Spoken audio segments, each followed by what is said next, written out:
Всем привет, друзья! Присоединяйтесь к прямому эфиру. Сегодня мы будем обсуждать тему о том, как переехать в Дубай. У людей были вопросы по поводу переезда в Дубай. Хотела бы рассказать подробнее. Если кто хотел бы задать свои вопросы, вы можете также задавать вопросы. Я юрист в Дубае. На самом деле, да, много чем я могла бы поделиться с вами по вопросам переезда в Дубай, по вопросам законодательства в том числе. И сегодня, да, мне задавали вопросы по поводу переезда с семьей, какие расходы можно понести, наверное, можно поговорить о трудоустройстве. Вечер добрый, пожалуйста, присоединяйтесь, и я жду ваши вопросы. Пока я буду начинать, я думаю, мы сохраним это видео потом в прямом эфире, мы сохраним это видео, чтобы вы могли посмотреть. Итак, я Айман Ескараева, у меня 4 детей, я переехала сюда когда-то 3 года назад, это начиналось мой путь, и когда многие спрашивают у меня, как планировать свой переезд, в первую очередь я советую, что не стоит переезжать всей семьей разом, потому что это очень дорого, это очень затратно. Сначала один должен все-таки понять и адаптироваться в этой стране, и после этого можно переезжать. Что касается семьи с детьми, то надо планировать также школу, также планировать детские дошкольные учреждения, и это тоже отдельная статья расходов. И здесь тоже надо понимать, что тут же не только важно соблюсти по финансовым вопросам, также здесь важно не прогадать, как это в свое время случилось с нами. Ну, сразу скажу, что коронавирус повлиял на многое, пандемия. Соответственно, моя семья, кто меня знает, сейчас не со мной. К сожалению, вот не все пошло по плану и не так, как мы хотели. Изначально мы приехали, мы жили с мужем долгое время с детьми. Здесь дети учились у меня. У меня дети разного возраста. Младшему моему 4 года. На тот момент ему было где-то почти 2 года, чуть больше, наверное, да, года, почти 2 года. Вот. И, соответственно, у меня двое были школьного возраста и 1 студент. Вот. Поэтому разновозрастные категории. Младшего мы нанимали няню в первое время, потому что мы с мужем были на работе. Няня у нас была с Африки. Сказать, что очень тяжело было найти няню, поэтому оклад мы платили ей примерно за полдня, пока дети придут, другие со школы, мы платили где-то около 1500 дирхам, это на полдня мы находили. Ну, в принципе, такие цены, я думаю, что где-то по соседству мы нашли, нам рекомендовали. То есть вопрос найти няню тоже. Почему мы выбрали няню? Потому что, ну, во-первых, детское и дошкольное учреждение, это тоже отдельно бегать. Если у нас все-таки детей не один ребенок, и нам надо всех как-то организовать, поэтому нам было легче, если мы наймем няню. Поэтому 2 других у меня учились в школе. Школа у нас была средняя, не самая лучшая, не самая худшая. Хотя, если честно, сейчас, ну, многие вопросы, просто те, которые я не могу делиться вообще в публичном пространстве, если ко мне в частном порядке задают, то отдельно мое мнение, что здесь образование очень хромает. И не просто хромает, оно абсолютно никакое. Мы очень много денег сдавали на какие-то непонятные сборы в школе, были постоянные. В отношении самого образования, качества тоже очень большие вопросы. Кроме того, надо понимать, что все-таки это мусульманская страна. Мне не понравилось то, что я сейчас говорю о том, что мне не понравилось, это то, что моих детей воспитывали более в такой вот, скажем, узконаправленной мусульманской такой некой. Ну, когда я заполняла анкету, я заполнила, что мы мусульмане, и это, соответственно, влечет за собой, соответственно, воспитание в стиле мусульман, ну, вообще вот в каноны мусульман. Потом дети мне рассказывали, что у них делились, значит, группы на тех, кто изучает ислам, и на тех, кто изучает христианство или другую религию. Я так понимаю, что их объединяли в одну вот группу. Соответственно, когда дети изучали ислам, дочка приходила и говорила очень странные вещи, на мой взгляд, и ну, нам это было, может быть, непонятно, потому что мы, да, я себя считаю, ну, мы в Казахстане все себя считаем мусульмане, в принципе, по роду своему, там, как-то у меня дедушка молился, но не настолько, чтобы мы вот все это, Коран этот знали наизусть, и молились 5 раз в день, или там, если не молились, то учили там суры эти. Соответственно, немножко с этим надо тоже понимать, что будут какие-то вот такие вот, если это обычная школа, в любом случае ислам преподает арабский язык, это хорошо. Я сейчас рассказываю про школы, да, свой опыт. Ну, соответственно, дочери делали замечание, что тоже мне не понравилось, что учитель физкультуры делал замечание, что она приходит в шортах, которые я, собственно, купила в магазине, которые они сами же и рекомендовали. То есть они мне просили, чтобы у нас были шорты ниже колена, ну, в смысле того, что либо брюки, либо шорты можно было купить. Ну, лето, страна жаркая, я купила шорты, и, соответственно, физкультуры преподаватель все время делал замечание, что ты мусульманка, почему ты носишь шорты вот до колена, хотя это до колена, и ребенку всего 10 лет. Поэтому этот момент мне тоже не был понятен вообще. Почему так заостряет внимание на одежде, которая, собственно, и школьная форма. Ну и еще один момент, который, наверное, я сейчас говорю о том, что мне не совсем нравится, потому что большинство людей хотят знать, к чему быть готовыми. И еще один вопрос, который мне не понравился, когда меня вызвали в школу и сказали, что моя дочь дала сдачи. То есть кто-то ее там пнул, я помню этот инцидент, кто-то из арабских ее одноклассников, мальчиков, и, соответственно, она дала сдачи. Меня вызывает как бы вот завуч школы и говорит, почему она дает сдачи. И я говорю, как это, почему? Ну, потому что я ее учу. Это же нормально, давать сдачи, если тебя обижают. Нет, вы не правы, девочки не должны вообще давать сдачи. То есть вот это вот понимание такое несколько было, что якобы мы с ним поговорили, но вызвали меня, и вот этот инцидент, то есть я тоже как бы типа должна была провести беседу со своим ребенком. Что касается положительных сторон, ну, про отрицательные стороны, конечно, еще надо добавить, что школа всегда какие-то сборы, какие-то выставки, какие-то непонятные мероприятия, которые, ну, не знаю, у меня дети, они несколько, как сказать, они, ну, не знаю, по крайней мере, они не воспринимают это на вау, там, если в школе что-то там давали, какие-то там мероприятия, то мои приходили, говорю, обычное мероприятие, то есть не тоже, оно не стоит своих денег, что-то там нас кормили чем-то непонятным, ну, как-то вот, как-то они не на ура. Вот. И, соответственно, еще у нас школьные автобусы были расходы, то есть цена примерно 15-16 тысяч дирхам на каждого ребенка я платила.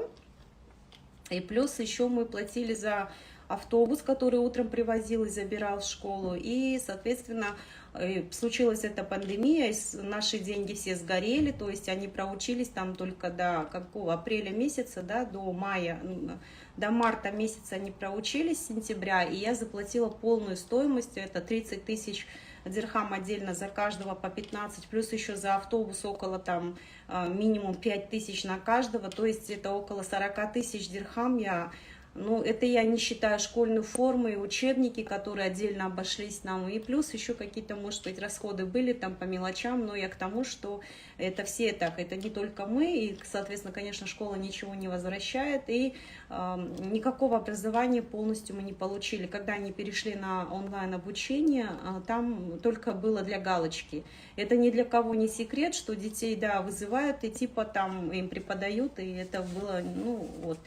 Вот, собственно, это расходы на школу, друзья. Эта школа была выбрана мною, потому что, ну, мне порекомендовали, мне было некогда вообще искать школу. На тот момент мы как-то бухты-барахты решили, хотя собирались долго, а потом думаем, нет, все-таки будем переводить детей в школу. И единственная школа, которая нас приняла на тот момент, учитывая, что у меня резидент-виза не была так быстро готова, но она была к лету готова. То есть мне всегда нужно заранее все предусмотреть, поэтому я отдала их в эту школу.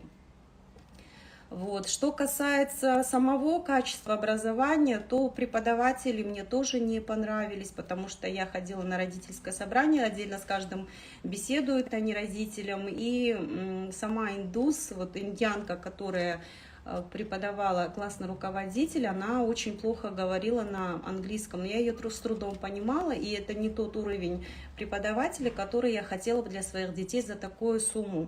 В Казахстане это очень большие деньги, если бы, ну, я могла бы, в принципе, гораздо более качественное образование им дать за эту сумму, поэтому мы, долго думая, соответственно, по поводу, как я их оформляла, вы знаете, что визу, если бы на тот момент у меня была уже рабочая виза, я работала в очень хорошей компании, которая, в принципе, мне очень хорошую зарплату давала в тот момент, и помогала вообще, как бы, ну, поддерживала это Армада Холдинг, эта компания очень, ну, там, собственно, тоже другая интересная, конечно, история, как он меня пригласил на работу, сам позвонил доктор Хакми, это один из богатейших тоже инвесторов здесь, он долгое время живет, работает, все его знают, у него там свой личный самолет, но в том плане, что такой хороший попался мне работодатель, на тот момент все было хорошо, и детей в любом случае я не хотела оформлять на свою визу, потому что ни мужа, ни себя, потому что это большие риски.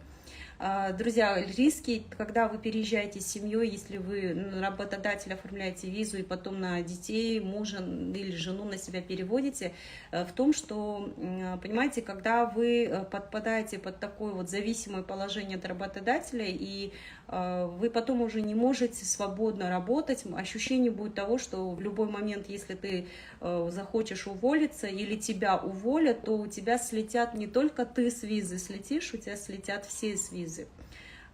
Поэтому, это большие расходы. Хотя по закону якобы, что визу должны платить за твою семью, по идее, как бы должны платить работодатель, якобы ты привозишь семью, это там, как договоритесь. Это редко кому из наших казахстанских или российских, да и вообще русскоязычных, да не только русскоязычных специалистов оплачивают визу на семью. Тем более, когда у вас целая семья такая, как у меня, ну, даже один ребенок, муж.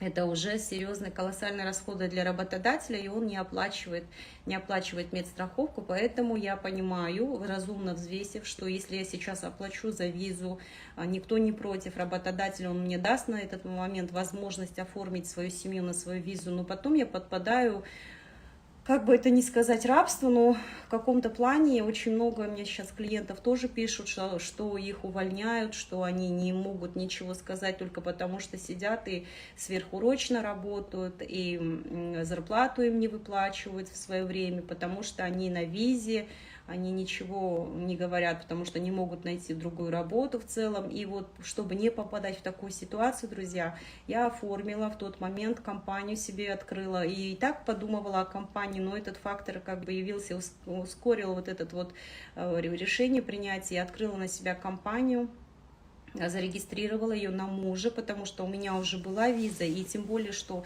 зная законы, зная порядки, что если бы я оформила ее на себя, то, соответственно, уже когда жена дает визу мужу, там нужно будет уже немножко согласие, там, ну, сложнее процедуры, там нужно депозит мне ложить, чтобы подтвердить, то есть, когда муж, он быстрее и проще оформляет на свою семью визу, и на жену он в последующем может, кстати, вот, собственно, что я потом и сделала, когда я ушла с компании, я всегда могла перейти на визу мужа, хотя меня уже пригласила юридическая фирма другая, поэтому я к тому, что я себе обеспечила как бы такой переход план Б.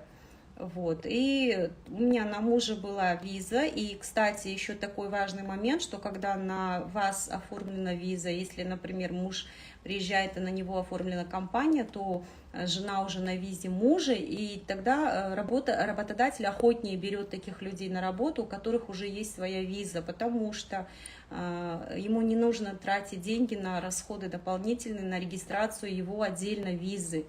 И этот фактор играет если в прочих равных условиях, если приходит женщина, у которой есть своя husband виза называется, или женщина, которой надо делать визу, и обе они на хостеса претендуют или там на любую другую там работу секретаря, ассистента, то берут, конечно, на работу того, у кого есть своя виза.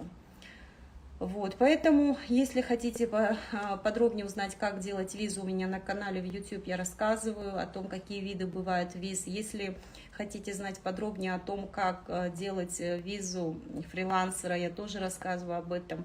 Здесь я хотела бы, друзья, вас предостеречь, ни в коем случае не покупайте визы у этих людей, которые занимаются этими продажами. Казалось бы, они дают вам решение проблемы, что вы можете купить сейчас сравнительно если взвесить, чем создавать компанию, вы не хотите заморачиваться, может быть, про создание компании тоже напомните, я скажу, чем это чревато, если вы просто пустую компанию создаете и не работаете. Но вот те, кто сейчас считает, что он может купить эту визу с махинациями, которые люди делают, это чревато чем, что у меня есть такие тоже кейсы, когда люди приходят, у них просроченные баны на их имени, как это называется, депорт на их, travel депорт на них, соответственно, за то, что они купили когда-то такую визу. То есть эта компания потом рано или поздно ее там словили, на него пожаловались, на этих, как бывает, часто бывает, на таких людей периодически жалуются, потому что они где-то кого-то деньги забрали, визу не сделали,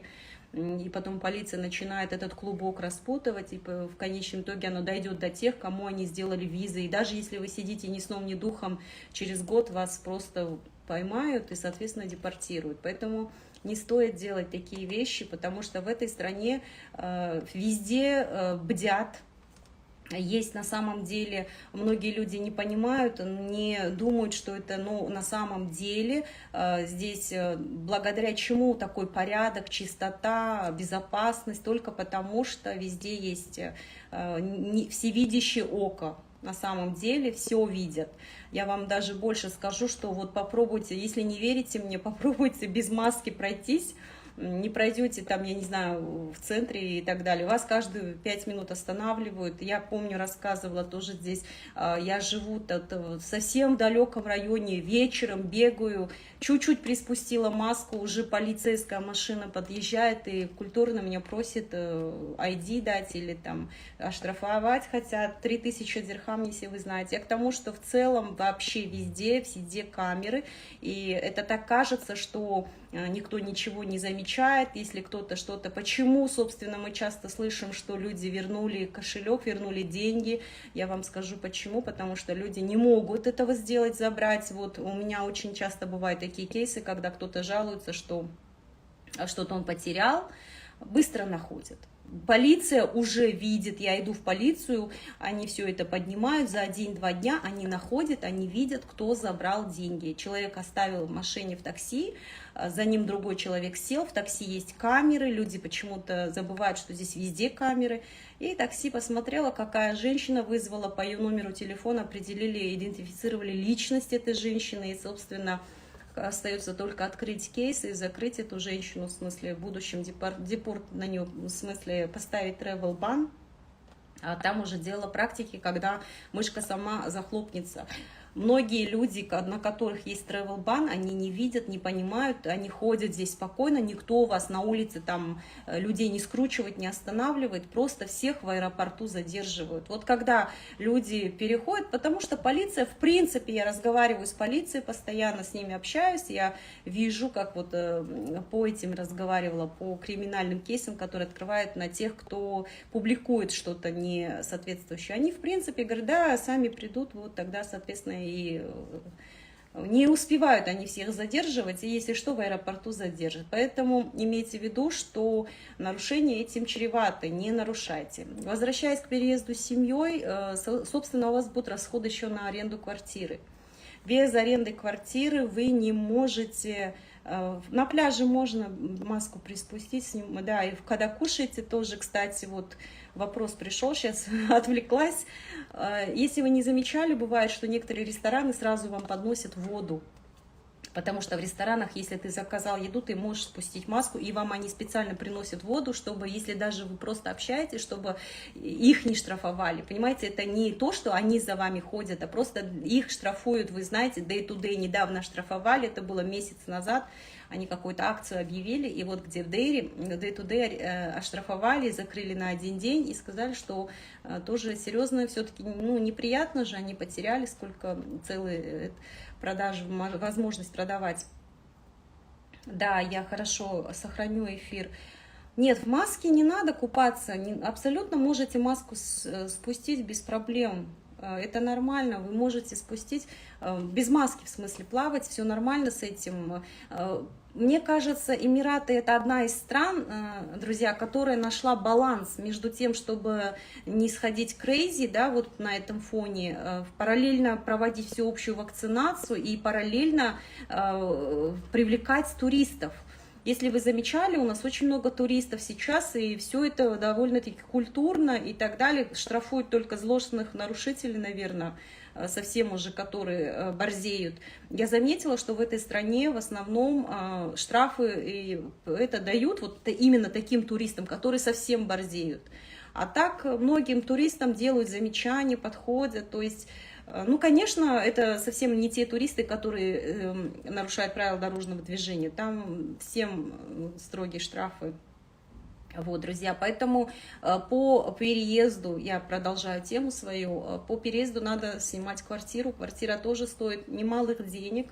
Вы сначала, когда переедете, вы также должны будете, почему я говорила, что один должен переехать, потому что у него должен быть банковский счет.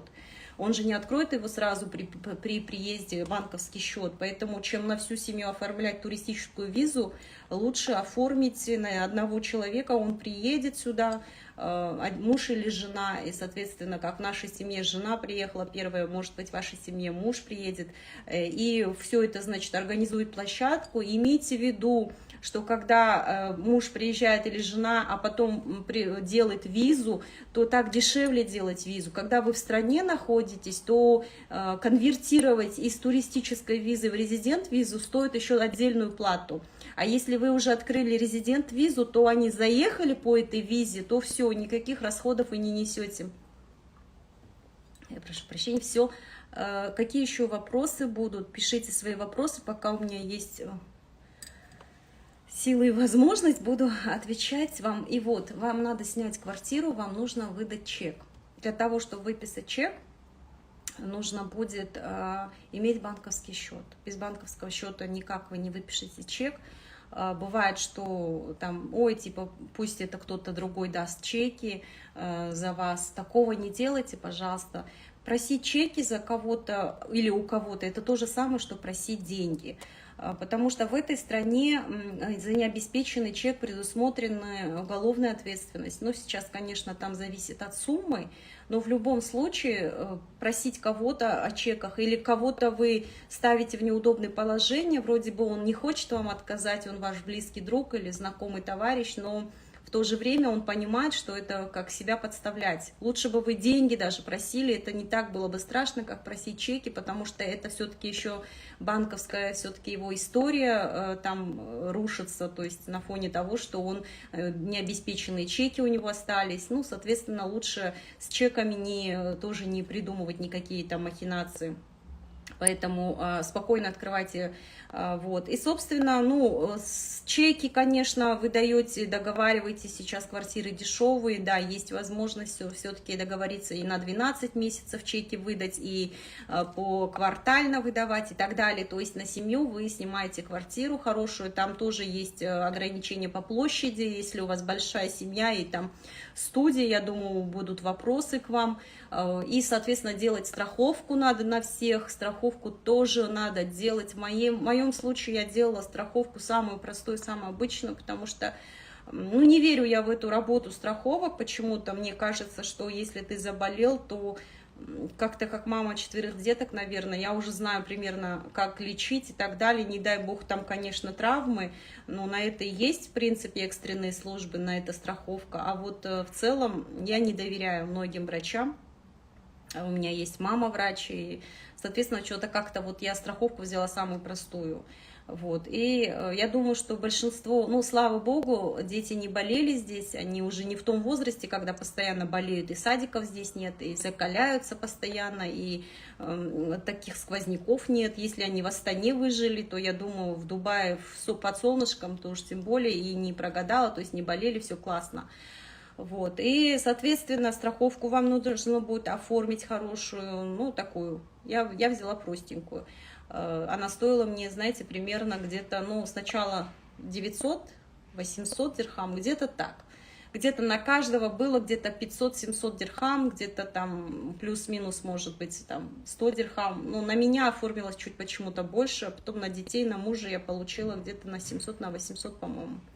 уже не помню цифры. Легализацию документов надо провести, друзья, по детям при переезде. Нужно будет легализовать документы, и нужно будет легализовать их, соответственно, сделайте легализацию, уточните, пожалуйста, в вашей школе, какие документы нужны, не совершайте нашу ошибку. Мы легализовали еще табель, а это же деньги дополнительно. Оказалось, что достаточно было просто справку со школы получить, и все, то, что он учился в этой школе. Где нужно бронировать квартиры дешевле? Ну, смотрите, я вам сразу хочу раскрыть большой секрет, который от вас утаивают, что нигде нет такого требования, что вы должны через риэлторов снимать квартиры. То есть по закону вы можете снять напрямую у владельца. Но единственное, что риэлторы здесь заполонили, замонополизировали эту деятельность, то есть не дают войти вам на рынок и самому владельцу обратиться. На самом деле это так же, как в любой стране мира, риэлторы, они не являются обязательными при процессах. Ну, то же самое, как адвокаты и юристы. Только в некоторых процессах, вы знаете, уголовных, положен адвокат, но так на самом деле многие процессы вы можете сами делать, и нет такого требования вам обязательно риэлтора искать. Бронировать квартиры дешевле, я вам скажу, Дубизл, наверное, да, Дубизл, как его называют по-разному. Вы можете там бронировать квартиры, там искать, там фильтры добавлять, и сразу же вы придете, это объявление в основном от риэлторов. Все объявления от риэлторов, все арендодатели, это те, кто, собственно, сам эту квартиру и выставил, риэлторам отдал, потому что инвестировал. В основном они за пределами страны. Значит, квартиру разобрались, примерно 45 тысяч дирхам сейчас есть квартиры вроде, я думаю, что в таком небольшом районе, не самом срединном районе, центральном районе, вы можете найти квартиру, там, ну, 2 бедрума, это трехкомнатная квартира по-нашему. Вы можете найти такую квартиру, соответственно, далее вы, значит, со школы разобрались, нашли школу через знакомых, через поиск, через свою долгую аналитическую работу, прошлись, может быть, по школам. Ну, я этот этап избежала, я просто спросила у знакомого, какую школу отдал детей, и недолго думая, туда же отдала. Вот, и это касается, значит, лицензию сделали, да. Спасибо большое, вы здесь комплименты пишете. Да, меня поддерживаете, у меня сегодня выходной, а я сегодня с утра работаю, я почему с прической делала фотосессию. Да, вот вы же любите красивые картинки, мне советуют, что я должна в Инстаграме выкладывать красивые картинки, хотя этому тоже я научилась здесь в Эмиратах. Я не заморачивалась вообще над внешним видом или над Инстаграм-страницей, я завела ее здесь в Эмиратах, потому что всему ты учишься на международном уровне, ты должен уже всему учиться новому, всему ко всему открытым, и в этом плане вам тоже надо быть гибкими, самим изучать, никому не доверяйте. Не доверяйте никому, перепроверяйте эту информацию сами, всю, в любом случае вникайте, читайте. Особенно не доверяйте, когда вам на словах говорят. Если вам кто-то из консультантов советует, консультирует, скажите, а вы дайте закон, норму закона, статью закона. Если люди не читают законы, я очень часто думаю, что вот часто консультируют, где-нибудь сидят вообще в общих сетях социальных, где-то каждый считает, что он что-то знает, где-то что-то. Поэтому, если есть такая вот необходимость, лучше информацию первоисточников проверять, потому что вы потом же не скажете где-нибудь, там, мне Мухаммед сказал, мне там какой-то Ахмед там сказал. То есть вы должны обязательно сами перепроверять информацию. Друзья, сейчас я завершу, наверное, и начну отвечать на вопросы. Я смотрю, у вас очень много вопросов скопилось. Значит, тема была про переезд, квартира. Визы вы сделали, медицинскую страховку вы получили, в школу вы определили. В дальнейшем дальше только зарабатывать. Вот только зарабатывать деньги вам надо и покрывать свои расходы. Расходы здесь очень большие, и на самом деле очень трудно.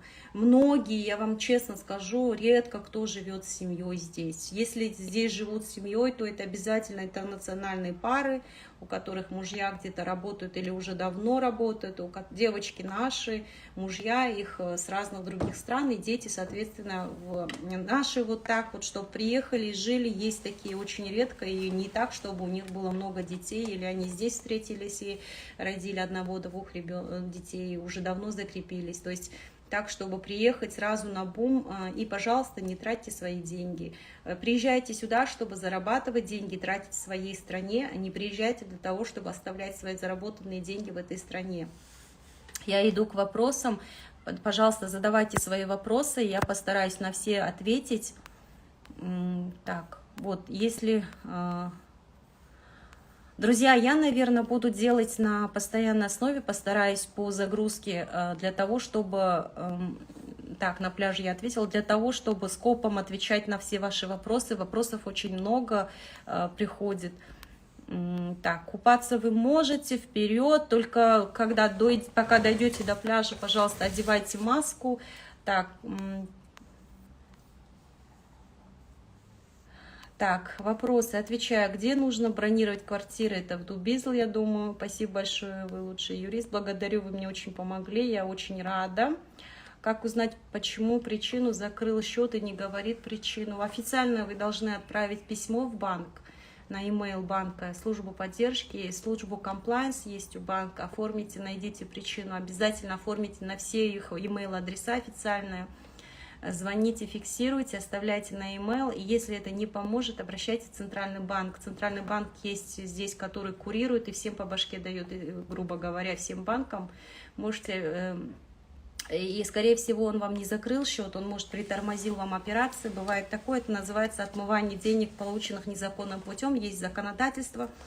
Все они вошли в эту конвенцию, они соблюдают, ну, имеется в виду все страны, и банки имеют право приостановить операцию, задержать перевод и проверить, насколько это сомнительный перевод, если, ну, это, в принципе, это нормальная практика, там, чуть-чуть задержать деньги, пока не проверит источники. Имеет ли право компания заставить сотрудника сделать вакцинацию от ковид, даже если сотрудник против? Это очень интересный вопрос, это вопрос называется принудительно добровольный порядок. Вы можете делать... Вообще по закону принципы вообще права не позволяют кого-либо заставлять что-либо делать. Это вообще свобода, да, человека. Но они устроят вам такую жизнь, когда вам уже будет не мило. То есть такое, скажем так, принудительно, как бы в то же время вежливой форме вас будут ограничивать настолько, что вам легче будет вакцинироваться. Вот я вам так скажу, хотя я на днях видела, мне в базе пришло, я подписана на рассылку, у меня все законы под рукой не только Эмиратов, но и всех стран GCC countries, и вот я там должна посмотреть, я там видела, что пришло изменение, что все теперь должны вакцинироваться, и я должна посмотреть это, потом напомните, пожалуйста, я посмотрю, я просто не успела еще прочитать это изменение, вышло оно на арабском языке пока, но у меня на английском приходит. Почему именно Дубай, почему не Нью-Йорк? Я в Дубай переехала по многим причинам, одна из них это... Всего лишь 4,5 часа перелет, я не хочу очень далеко улетать. В Нью-Йорк для меня чуждая страна, чуждый менталитет. А в Дубае мне казалось, я как-то чуть-чуть близко. И самое главное, конечно, что здесь юристом я работать могу. В Нью-Йорке не хотела, знаете, начинать с нуля, совсем без роду, без племени, как говорится, никого не знаешь, далеко от своего. И я там все-таки смотрю, можно ли все моим детям интегрироваться, мужу найти работу. И здесь как бы в Дубае ближе. Ну, очень много вопросов на самом деле. Это первое, конечно, это что я с семьей. Я не хочу никуда далеко уезжать, я больше, ну, как-то с Казахстаном не хочу отрывать настолько, чтобы там целые часовые пояса были большие.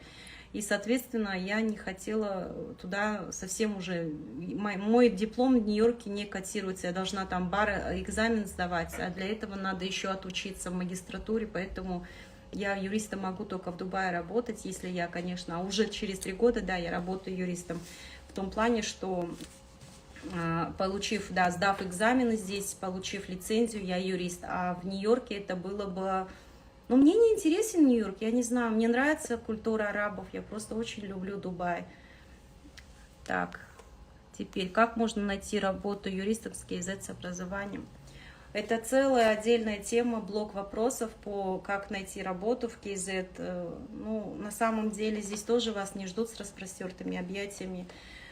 Здесь никого не ждут, здесь очень сильно конкурентный рынок. Либо, ну, в том плане, что очень много... Давайте я как-нибудь отдельно прямой эфир посвящу на тему, как работать юристом, как найти работу юриста. И вообще не все так, как кажется на самом деле. Нет, мне не делали вакцинацию, у нас же не такая компания государственная, у меня всем моим знакомым сделали вакцинацию, а до меня еще не дошли, но я как-то и не трогала эту тему, пока меня не трогают, и я, соответственно, тоже ничего не говорю. Ну, что-то у всех такая большая, если вокруг вакцинации, давайте тоже тему посвятим. Вы родились и жили в светском обществе. Да, я родилась и жила в светском обществе. Светское общество, для всех объясняю, это разделение, когда исламское государство есть и светское государство. И светское — это когда религия отделена от государства. В Казахстане религия отделена от государственного управления.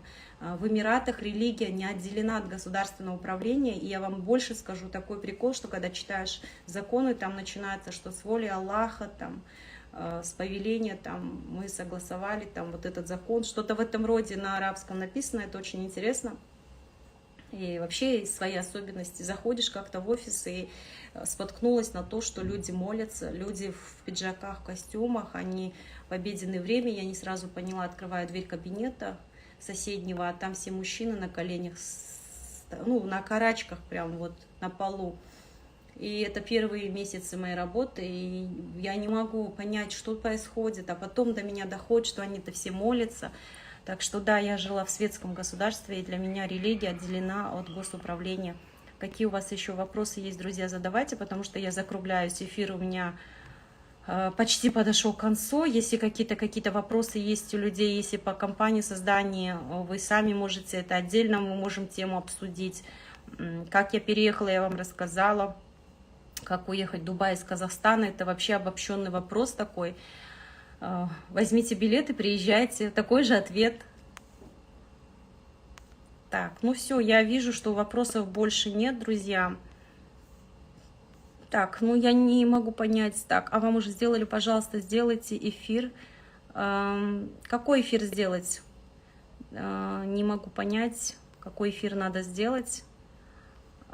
Спасибо, ждем. Пожалуйста, сделайте эфир. Арт 77, 71, пожалуйста, какой эфир надо сделать? Дайте тему, да, эфиров, я с удовольствием поделюсь с вами. Имеет ли право компания заставить? Я уже сказала, никто не имеет вас права заставлять, но они вас создадут такие условия, что вы вынуждены будете сделать. Так. Все, спасибо, эфир был для нас очень полезным, ждем еще раз встречи с вами. И вам спасибо большое, друзья, я надеюсь, действительно эфир был полезный. Хорошо, буду делать эфиры побольше, спасибо большое. Если вам интересно, поддерживайте, буду делать, потому что если есть обратная связь, если кому-то это нужно, есть спрос, и будет, соответственно, от меня тоже отдача, потому что очень много вопросов задают. Я, наверное, буду в скопе собирать все вопросы и в конце недели как-то отвечать. Буду стараться вам информировать. Информации на самом деле больше, чем я могла бы вам здесь все это рассказать. Но всего вам доброго, друзья, всего хорошего. Спасибо большое за внимание. Сейчас я буду закрывать эфир.